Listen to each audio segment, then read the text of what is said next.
Boa noite, pessoal. Tudo bem com vocês? Aqui é o professor Bressan, em mais uma videoaula do nono ano. Eu gostaria de agradecer cada um de vocês que está nos assistindo nesse momento, tá bom? E para a gente não se prolongar muito, na videoaula de hoje eu quero falar a respeito de substâncias e misturas. Tá? Esse é um assunto inicial a respeito do nono ano. Nós vamos fazer algumas transições em relação ao oitavo. E esse tópico, esses dois tópicos, eles estão relacionados ao tema de química. É uma introdução à química que vocês terão no ensino médio.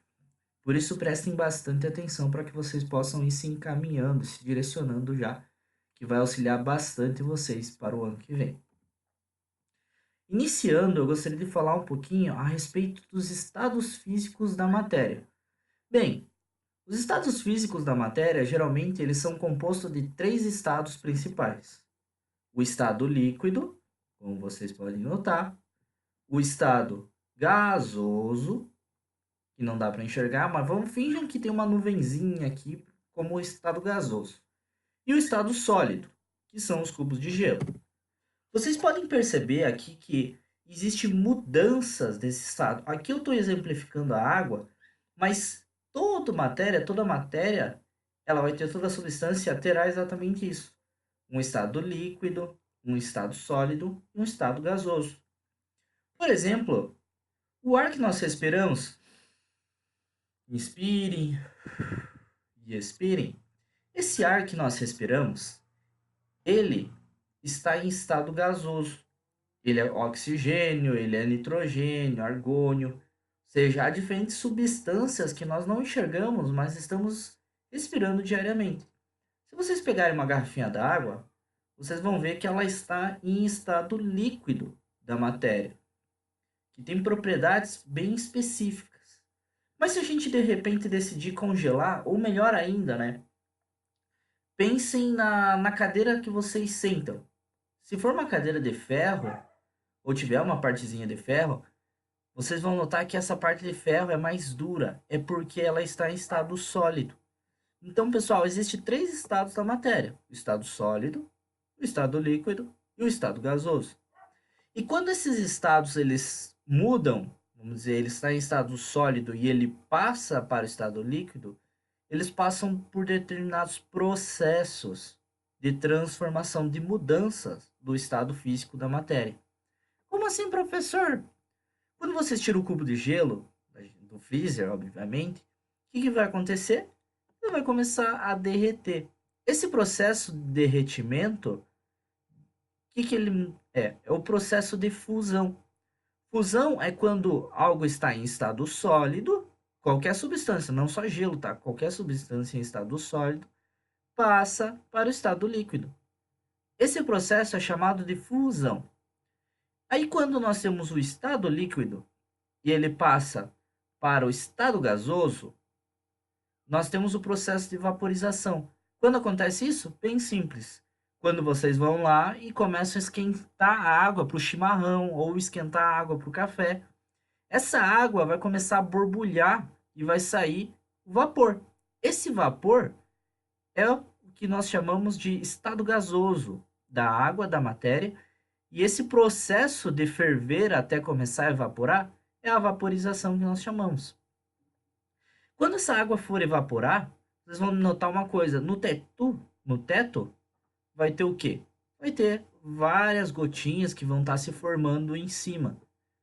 Que acontece? Essas gotinhas que vão estar se formando em cima é por quê? Porque quando se entra em estado gasoso e quando começa a se esfriar, aquela substância, o vapor da água, ela esfria, ela passa por um processo chamado condensação. A condensação é o principal processo que acontece antes das chuvas, tá?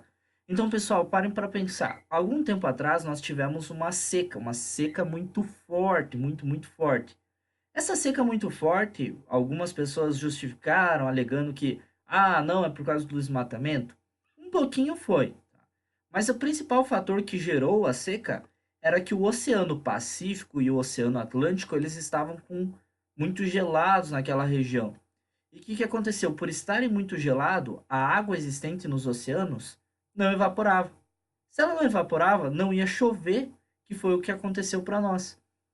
Então, quando a água ela evapora, isso é o ciclo da água, ela começa a esfriar lá em cima e vai chover. Esse processo é chamado de condensação. Então, lembre-se, do estado gasoso para o estado líquido é chamado de condensação.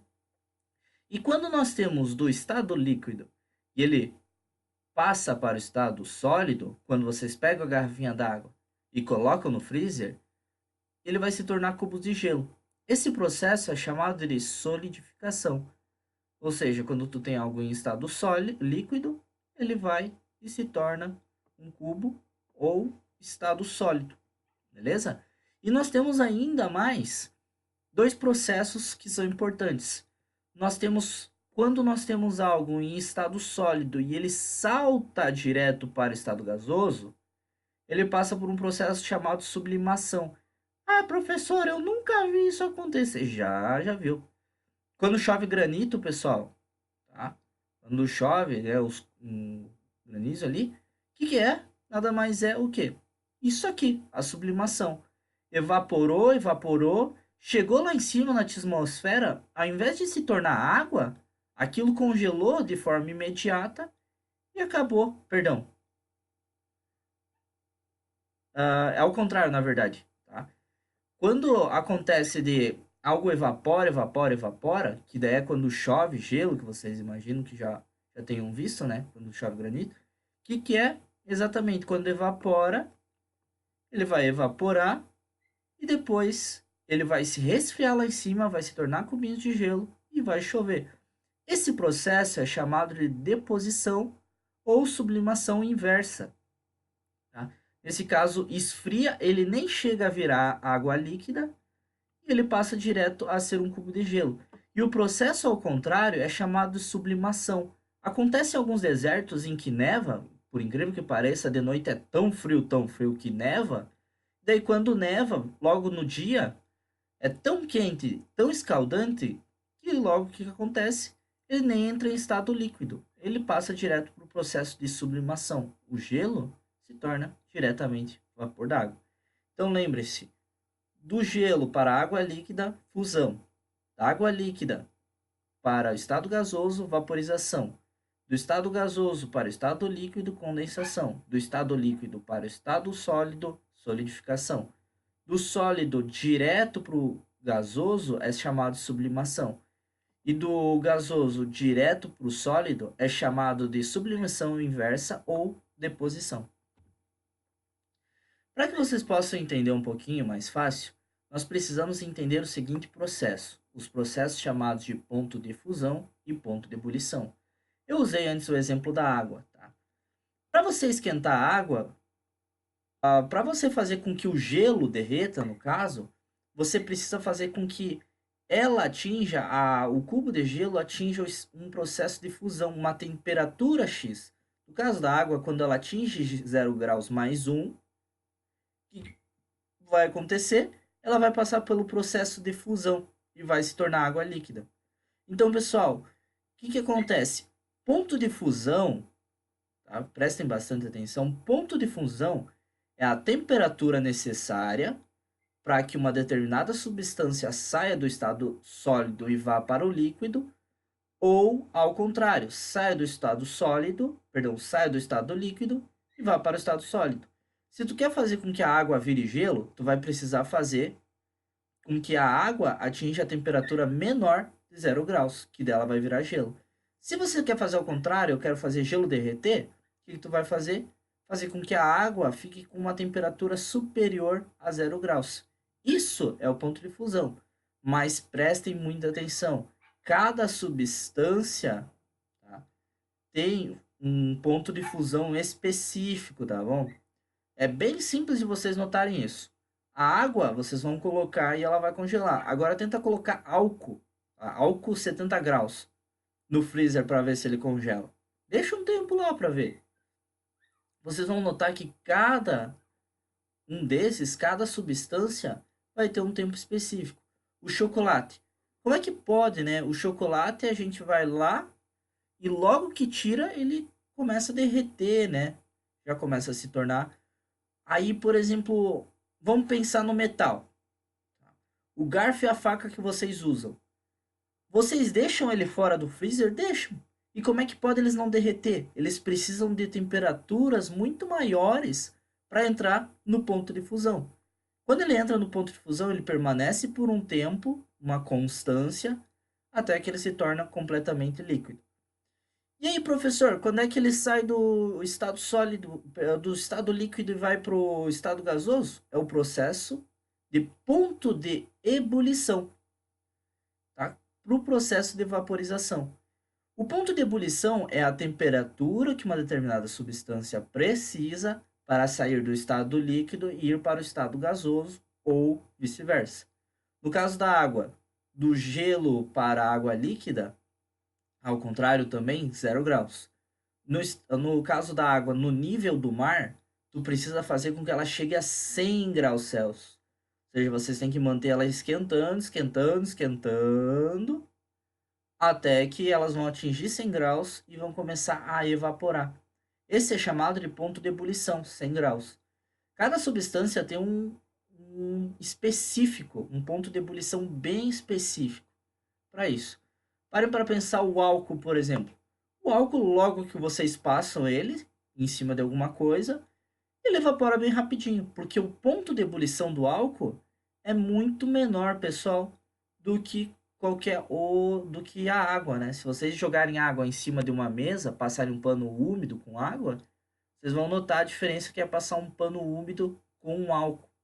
Então lembrem, ponto de fusão é a temperatura que determinada substância precisa para sair do estado sólido para o líquido ou vice-versa. Ponto de ebulição é a temperatura que determinada substância precisa para sair do estado sólido e ir para o estado gasoso ou vice-versa. Beleza? Então, pessoal, então esse gráfico é para que vocês possam entender, é o gráfico da água.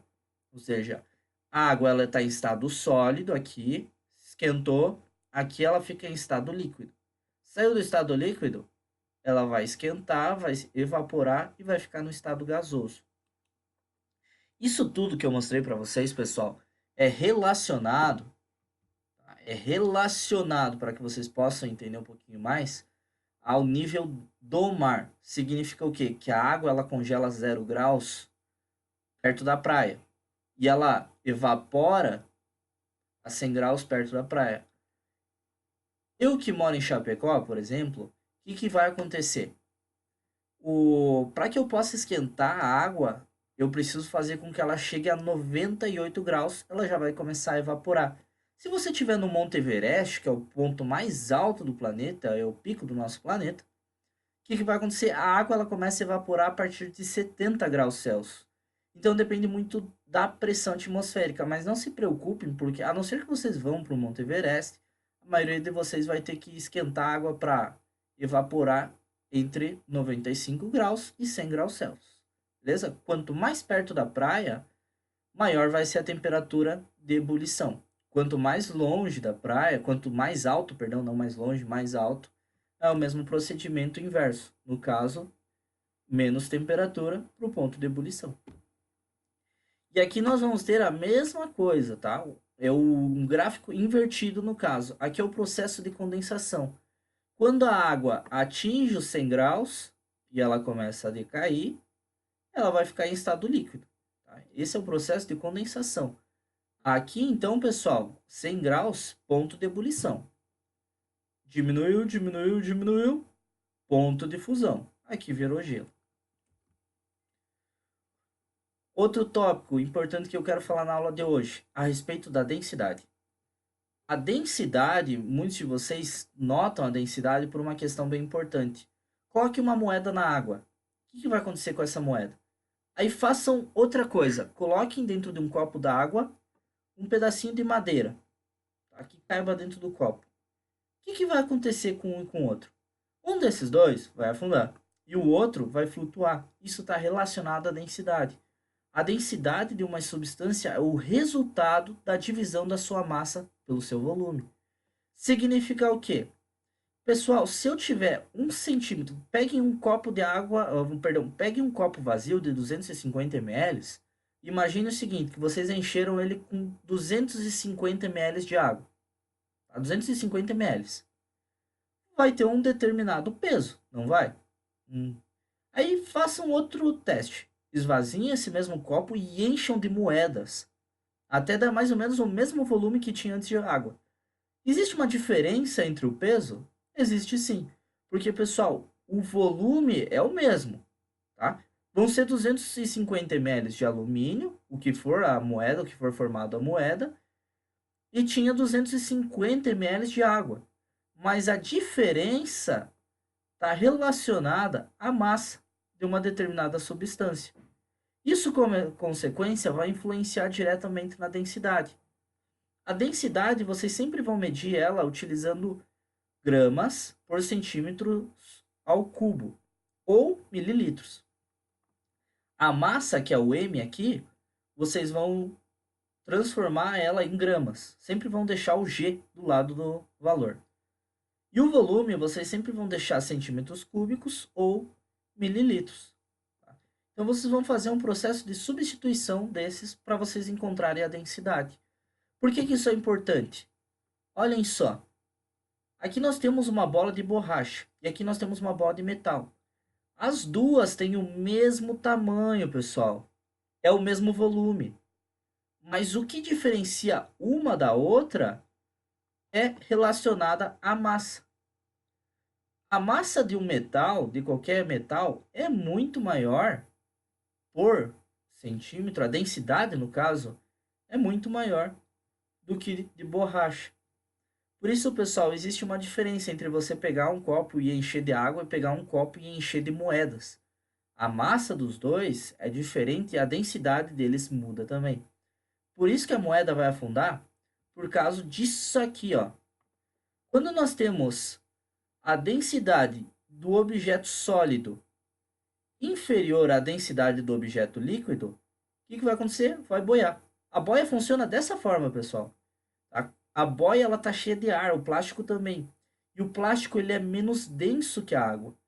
Logo, se você coloca ele em cima da água, o que vai acontecer? Ele boia. É isso que acontece. Porque simplesmente a densidade da boia é inferior à densidade da água. Já se a densidade dos dois é igual, a tendência é que o objeto que for vai ficar no meio da quantidade presente. Mas se a densidade do objeto sólido for maior que a densidade do objeto líquido, vai afundar.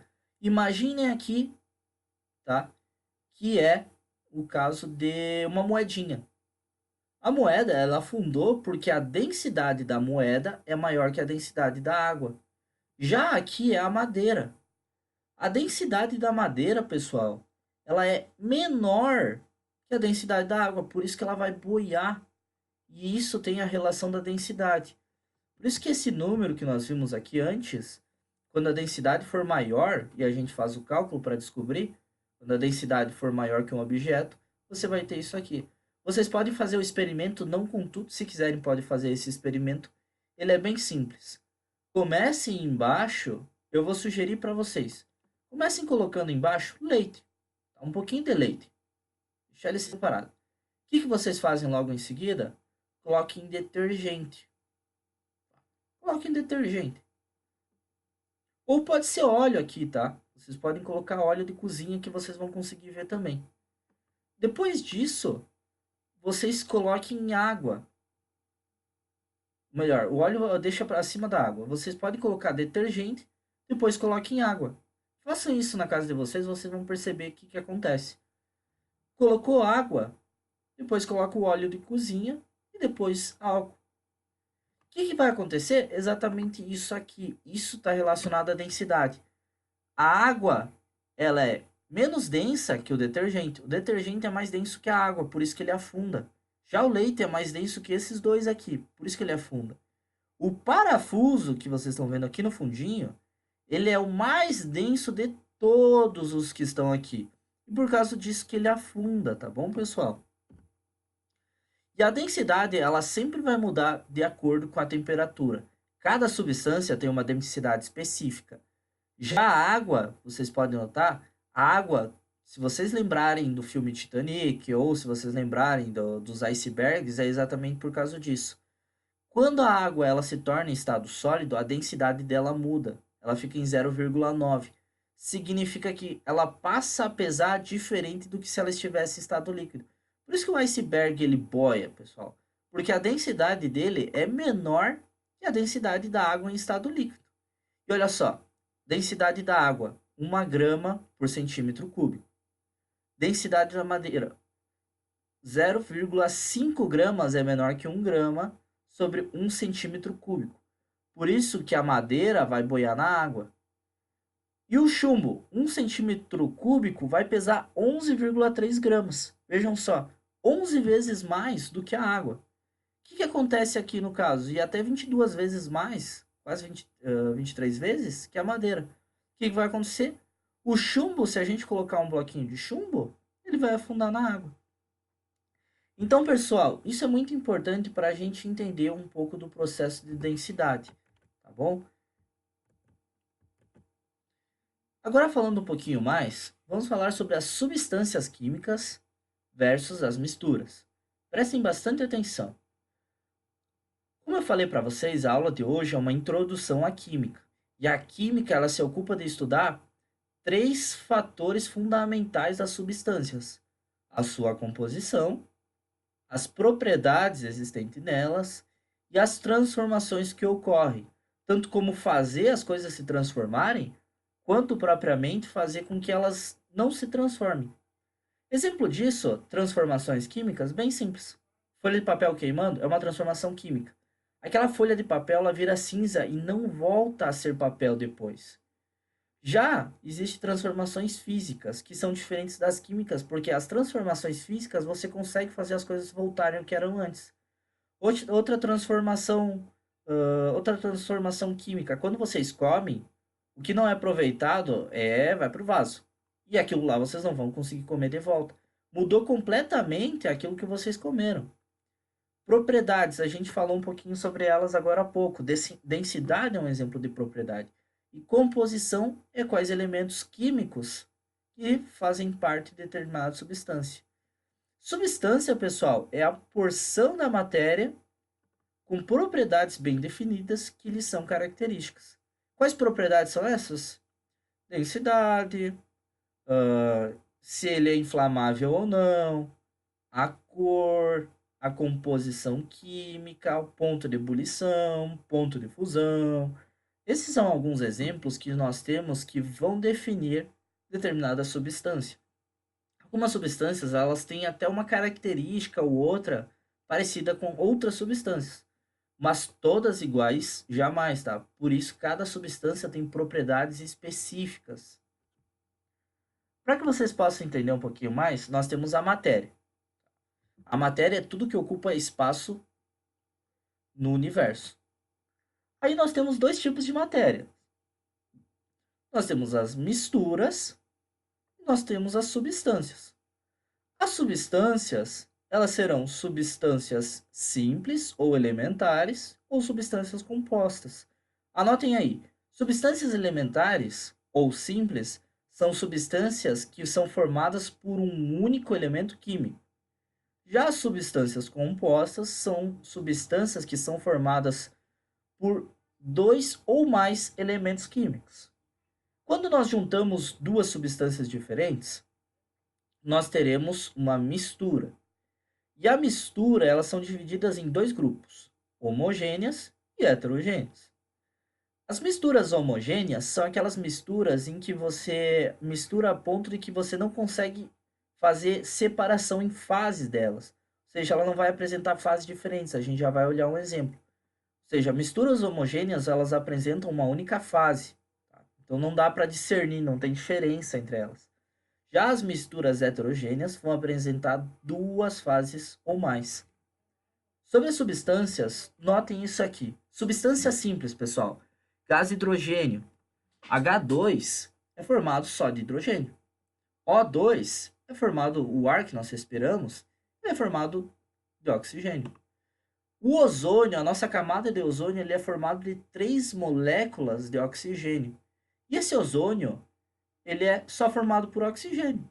Então ele é substância simples, e assim o nitrogênio presente no ar também, tá? É uma substância que não está misturada com outras substâncias. Por isso que nós chamamos de substâncias simples. Já as substâncias compostas, elas são formadas de dois elementos químicos ou mais. Por exemplo, o cloreto de sódio. O cloreto de sódio, para quem não sabe, é o sal de cozinha. O sal que vocês usam na comida é o cloreto de sódio. E os cloreto de sódio são duas substâncias, tá? É o cloro, que é o Cl, aqui ele tá erradinho, aqui tá com C, mas é Cl, e o sódio, que é o Na. Tá? Então, é uma substância composta. A água que vocês tomam, H2O, pessoal, H2O, duas moléculas de hidrogênio e uma de oxigênio. Gás carbônico, quando vocês inspiram, vocês expiram gás carbônico, que é duas moléculas de oxigênio, que aqui é dióxido de carbono, e uma de carbono. Ou pode ser monóxido de carbono, mas aí é CO. Mas isso aí é história para outro momento. Tá? Que daí é um monóxido de carbono. Pessoal, dando continuidade a isso, nós temos também o ácido clorídrico, tá? Uma substância bem corrosiva, utilizada em diferentes aspectos químicos para operações industriais, e é o hidrogênio junto do cloro. Beleza? Então, substâncias compostas, mais que um elemento químico, dois elementos químicos ou mais, substância simples, um único elemento químico formando toda a estrutura. Já as misturas, elas são divididas em misturas heterogêneas e as misturas homogêneas. Mistura heterogêneas é que você consegue separar as fases, você consegue discernir as diferentes fases. Água e óleo. O óleo fica em cima e a água embaixo. Outro exemplo de mistura, água e areia. Mistura heterogênea, ou seja, tem diferentes fases. Outro exemplo, deixa eu pensar agora um exemplo que seja pedras e água. Tá? É um outro exemplo que nós temos. Agora, misturas que são chamadas de homogêneas são aquelas que a gente não consegue diferenciar as fases. Por exemplo, água e sal. Tu pode chegar e oferecer um copo de água com sal para a pessoa. Se você esquentar um pouquinho mais e não colocar tanto sal, a pessoa nem vai notar que está tomando água com sal. Só quando ela for beber que ela nota essa diferença. Então, pessoal, isso é muito importante para que vocês possam entender algumas coisas dentro da vida de vocês, dentro das coisas que podem acontecer. Quando nós misturamos duas substâncias, elas se tornam uma mistura. O que vai acontecer? Vai acontecer que as propriedades delas vão mudar, tá? Principalmente as homogêneas. Um exemplo disso é que as pessoas elas tendem a utilizar sal na água para fazer com que o gelo fique mais gelado em temperatura mais baixa. Quando você mistura água com sal, e se você colocar uma garrafinha de água na geladeira sem o sal, vocês vão notar que a água com sal, dependendo da quantidade, leva menos tempo para congelar. Ou melhor, perdão, ela leva mais tempo para congelar. Já a água pura, ela não vai levar tanto tempo. Então, pessoal, essas são as diferenças que nós temos dentro desse processo. Então, façam esse experimento por via das dúvidas. Façam esse teste. Coloque uma garrafinha de água com sal dentro do freezer e façam o experimento também contrário. Coloque em água sem sal. Só lembrando, pessoal, a água que sai da nossa torneira, ela é misturada com diferentes compostos, inclusive cloro. E através desse cloro é quem mata os micro-organismos. Então a água que nós tomamos não é água pura. É porque o ser humano não pode tomar água pura, água destilada. Ocorre alguns problemas de saúde que a gente vai deixar para outra aula. Espero ter esclarecido para vocês. A aula de hoje foi isso. Tá? Por via das dúvidas, sempre estaremos à disposição aí. E tenham uma ótima semana. Um grande abraço para vocês. Até mais.